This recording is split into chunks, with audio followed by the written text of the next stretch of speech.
అవనిని inspector police స్టేషన్కి పిలిపించి ఉంటాడు. మీ మామయ్య గారి మీద మర్డర్ అటెంప్ట్ జరిగిందండి, మనం అనుకున్నది నిజమే, మాకు ఒక వీడియో దొరికింది, ఈ వీడియో చూడండి అని చెప్పడంతో అమూల్య అవని చాలా షాకింగ్గా చూస్తూ ఉంటుంది. ఎవరై ఉంటారు, ఎవరిది చేసింది, మా అమ్మని అలా చేసింది ఎవరై ఉంటారు అని అనుకుంటూ ఉంటుంది. ఇంకా చూసారా, వీడియోని చూసారా, ఎవరో ఒక లేడీ పైనుండి మీ మామయ్య గారిని కిందకి తోసేసింది. మనం అనుకున్నది అక్షరాల నిజం అవని గారు. మీరు ఒకసారి జూమ్ చేసి చూడండి, ఆ లేడీ చేతికి ఒక బ్రేస్లెట్ ఉంది.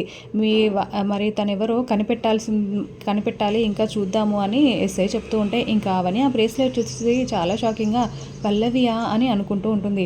ఆ తర్వాత ఇంటికి వచ్చిన తర్వాత అవని పాప ఆరాధ్య వచ్చి, మమ్మీ నాకు పిన్ని దగ్గర ఉన్న లాంటి బ్రేస్లెట్ కావాలి మమ్మీ, నాకు అలాంటిది కొనివ్వవా అని అడుగుతూ ఉంటే, అవునా సరే పద చూద్దాం అని అవని పల్లవి రూమ్లోకి వెళ్తుంది.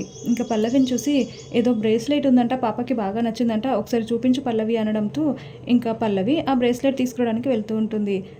సరే చూడండి అని ఇస్తూ ఉంటే ఆ బ్రేస్లెట్ని చూసిన అవని చాలా షాకింగ్గా, నేను వీడియోలో చూసింది ఇదే బ్రేస్లెట్ కదా, అంటే పల్లవినే మామయ్య గారిని పైనుండి తోసేసి ఉంటుందా అని అవని ఆలోచిస్తూ పల్లవి వైపు చాలా కోపంగా చూస్తూ ఉంటుంది.